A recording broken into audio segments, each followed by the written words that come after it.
Dorian. Prologue. Petit Papa Noël. Les délicats flocons de neige, saupoudrés de paillettes d'or, sous la lueur des élégants réverbères, virevoltent avec une grâce éthérée dans la rue déserte.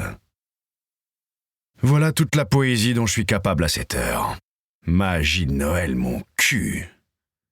Un petit tourbillon de vapeur s'évade de mes lèvres desséchées par le froid, tandis que mes pieds crissent sur la couche immaculée.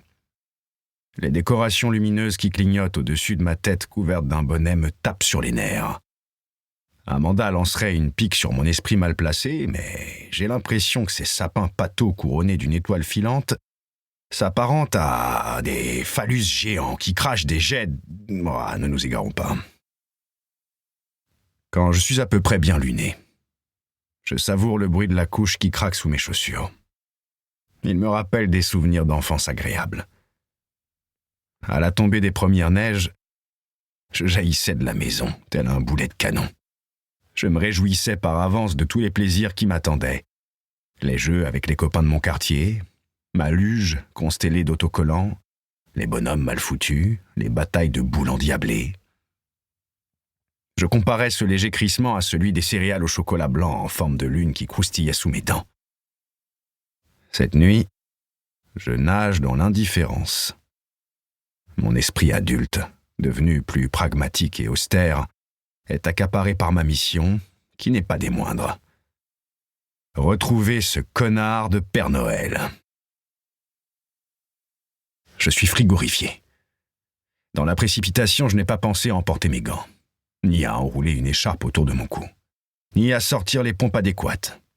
Les semelles de mes luxueux mocassins de businessman sont trop lisses pour le terrain.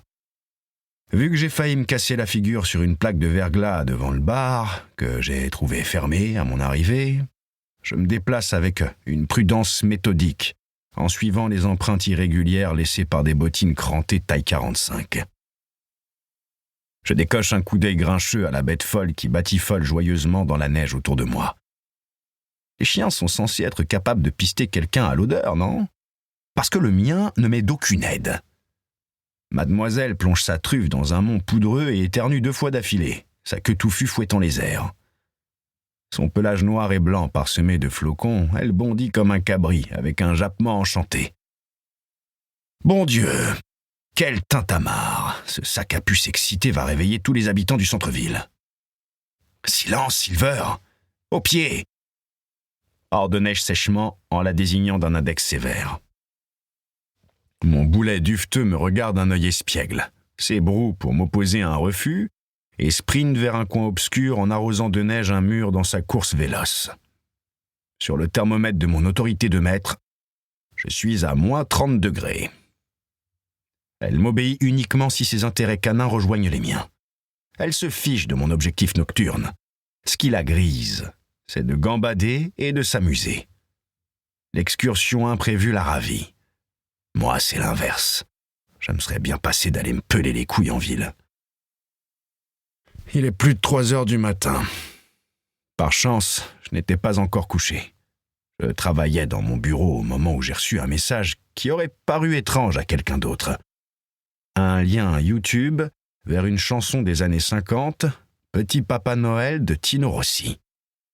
Chaque fois qu'il est saisi d'un coup de mou, Monsieur Klaus l'écoute en boucle. Ce code de détresse ne signifiait pas qu'il était descendu du ciel avec des jouets par milliers, mais qu'il était parti en douce noyer ses malheurs dans l'alcool bon marché. Avec un soupir résigné, j'ai éteint mon PC, empoigné mes clés de voiture et enfilé mon long manteau noir avec mon jeune husky sibérien sur mes talons. La discrétion est essentielle. L'image du Père Noël doit rester irréprochable. Bien que cette clause soit implicite, il est de mon devoir de la faire appliquer. Si les gens découvraient que l'idole de l'hiver est un pochetron, sans parler de ces autres addictions auxquelles je préfère éviter de penser, la cote de Christmas Park dégringolerait. Son égérie à la barbe d'ivoire ferait la triste une des journaux à scandale. De nombreux parents refuseraient d'emmener leurs gamins chaque hiver sur le site, ce qui causerait de lourdes pertes économiques au sein de notre florissante société. Jusqu'à présent, En fliquant la star internationale du parc, j'ai réussi à éviter que les médias fourrent le nez dans nos affaires. Mais l'an dernier, on a frôlé la catastrophe. Je ne compte pas non plus rapporter cet écart de conduite à Amanda, même après avoir ramené le vieux bonhomme obèse en sécurité dans son château de glace. La directrice aurait été furax d'apprendre son échappée pas très belle. Pour revenir au présent, je note que les empreintes du fugitif deviennent de plus en plus désordonnées. Mes sourcils se froncent sous l'ourlet de mon bonnet sombre. Combien de vers s'est-il envoyé cette fois ? Vais-je le retrouver en train de vomir tripes et boyaux derrière une benne pestilentielle au fond d'une impasse, au bord du coma éthylique, comme l'autre soir ? Une colère sourde fouette le sang dans mes veines. J'ai autre chose à foutre qu'à jouer les Klaus-Sitters.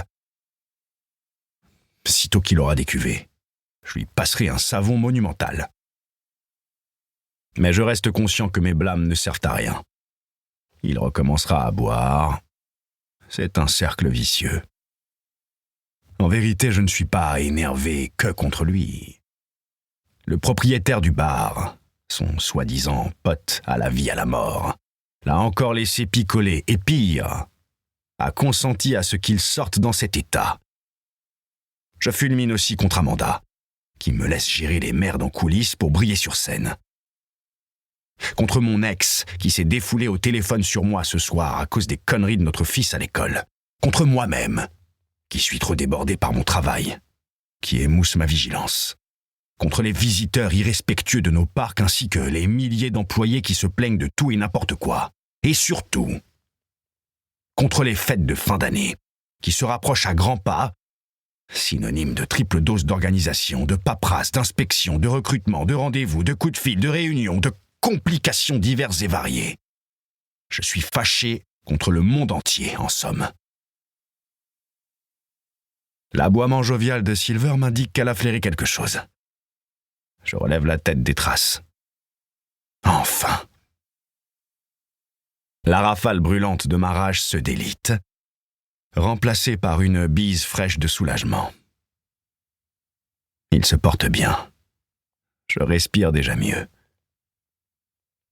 Je distingue une silhouette familière qui me tourne le dos, debout au pied d'un lampadaire. Vêtu de son épais manteau écarlate bordé de fourrure blanche, le Père Noël chancelle en fredonnant de sa voix de baryton éméché. Ses fesses dodues se dandinent avec une maladresse balourde tandis qu'il pisse dans la neige. Merci pour cette magnifique image que je ne pourrai jamais effacer de ma mémoire. C'est ma soirée, apparemment. Vive l'ambiance des fêtes et la magie de Noël. Renfrogné, je m'approche par derrière, mais il ne m'entend pas. Il continue à chanter les paroles qu'il vient d'inventer. Une parodie stupide de mon beau sapin. Il possède un vrai talent, si on peut qualifier ça ainsi, pour détourner les chansons de Noël et les adapter à sa sauce excentrique. Ne nous plaignons pas, celle-là est relativement soft comparée à d'autres qui ont, hélas, fait saigner mes tympans plus d'une fois. Mon beau sapin, roi des forêts, que j'aime ta biture. Quand par l'hiver, je suis pas guiret, pointe-toi avec ta putain de parure. Tes joujoux vibrants par milliers, et une belle pépée à ton pied que je retrouve la branche dure. Et il couronne son refrain par un rot sonore avant de glousser comme un vieux dindon ravi de sa composition improvisée. En prime, il essaie, je dis bien essaye, de dessiner un arbre de Noël dans la neige avec son jet d'urine. L'étoile au sommet du sapin ressemble à un insecte jaunâtre à 7 pattes. Il ne manquerait plus que la chienne pose une pêche ici pour créer une œuvre d'art scatologique. Je suis partagé entre l'idée de rire avec lui, de grogner d'irritation ou de soupirer de dépit. Pour continuer à écouter ce livre audio gratuitement, cliquez sur le lien dans la description et vous pourrez l'écouter en entier sans frais grâce à l'essai de 30 jours d'Audible.